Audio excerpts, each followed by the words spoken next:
내일 당신이 죽는다면 오늘은 어떻게 살아가시겠습니까? 하늘을 나는 능력이 있다 해도, 마음을 꿰뚫는 통찰이 있다 해도, 세상을 뒤흔드는 힘을 가졌다 해도 죽음 앞에서는 그 모든 것이 무력할지도 모릅니다. 하지만 그걸 인정하지 못한 사람들이 있었습니다. 우린 신통력을 가진 존재야. 죽음도 피해갈 수 있지 않겠어? 그들은 정말 그렇게 믿었습니다. 그리고 실제로 죽음에서 도망치기 위한 준비를 시작했죠. 오늘 이야기는 그 네 사람의 이야기입니다.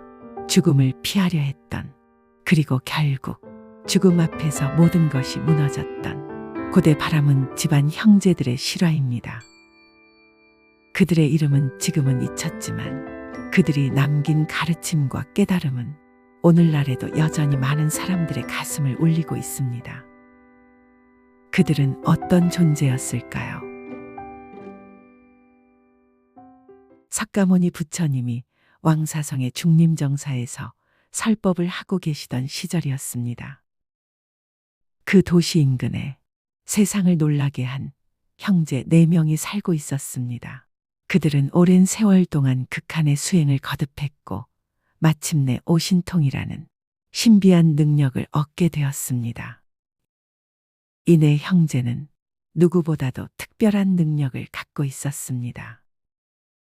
첫째는 자신의 몸을 공중에 띄운 채 발끝 하나 땅에 닿지 않고 하늘을 가로질렀습니다.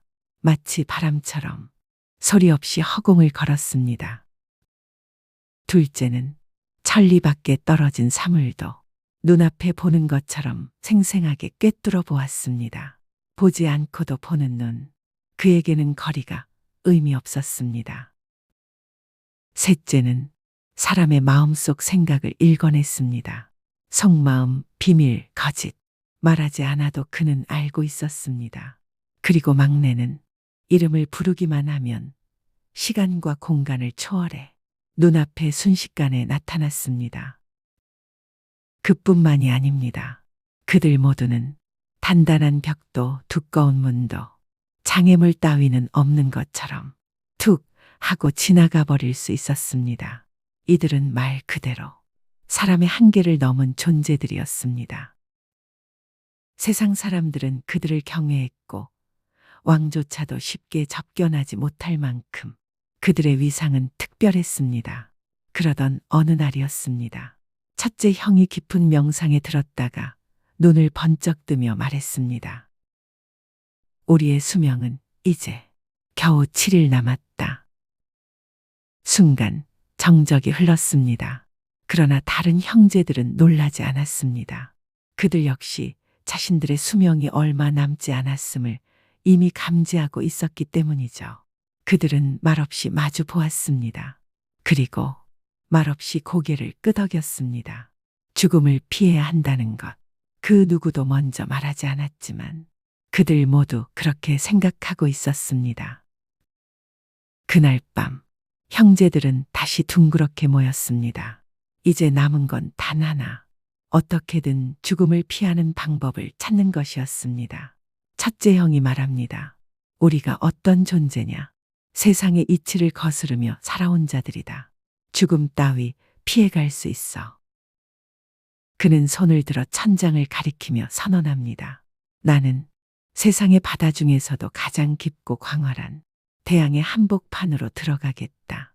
바다 위에도 뜨지 않고 물속 깊이도 잠기지 않고 그 중간 어딘가 그 경계선에 가만히 떠 있으면 죽음의 신조차 날 찾지 못할 것이다.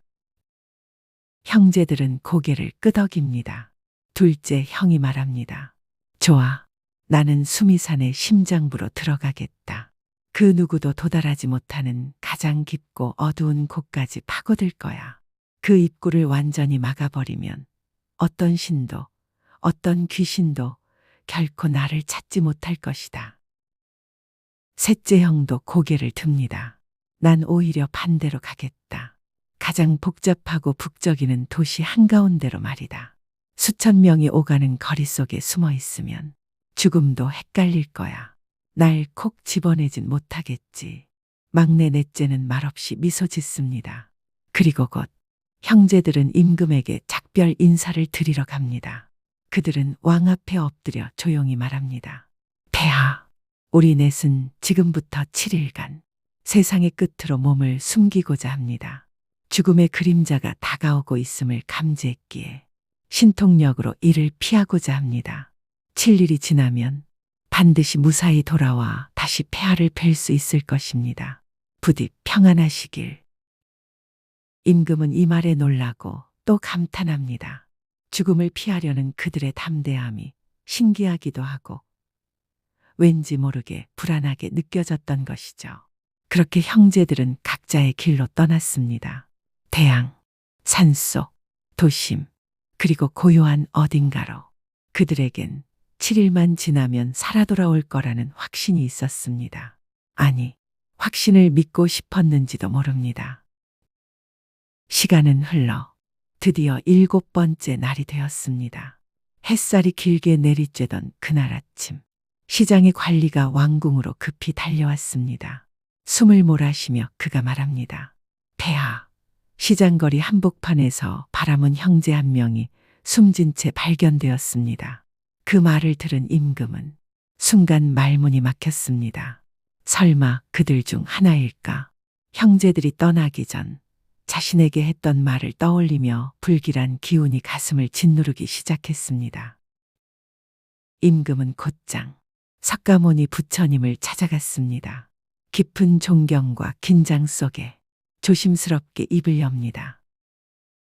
세존이시여, 저희 나라의 바람은 형제 넷이 자신들의 죽음을 예감하고 신통력으로 그 운명을 피하려 하였습니다. 그들이 정말 살아남을 수 있었을까요? 잠시 고요한 침묵 속에서 부처님은 눈을 감고 조용히 입을 열었습니다. 임금이여, 세상의 모든 생명에게는 피할 수 없는 4가지 진실이 있다. 첫째, 사람은 반드시 태어나야 한다. 둘째, 태어난 이는 늙는다. 셋째, 늙은 이는 병들게 된다. 그리고 넷째, 병든 이는 결국 죽는다. 임금은 숨을 멈추었습니다. 그 4가지 말이 가슴 깊이 박혔습니다. 부처님은 말을 이었습니다.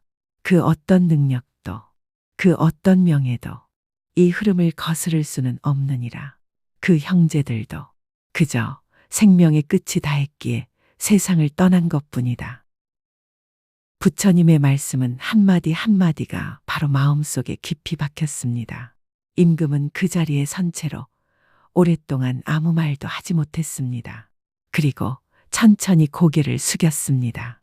참으로 거룩하신 가르침입니다. 그토록 뛰어난 능력을 지닌 이들도 죽음을 피하지 못했다면 우리 같은 사람은 더 말할 것도 없겠지요. 그 자리에 함께 있던 신하들도 자연스레 허리를 숙이고 깊이 절을 올렸습니다. 이윽고 임금은 혼잣말처럼, 아니 어쩌면 스스로에게 하는 듯한 말로 천천히 입을 열었습니다. 사람의 명예란 그저 한계 속에서 잠시 빛나는 연기 같은 것일 뿐이군요. 삶이란 지혜로운 자라면 언젠가는 떠나야 한다는 걸 조용히 받아들여야 하는 여정이란 말이죠. 부처님은 미소 지으며 고개를 끄덕이셨습니다.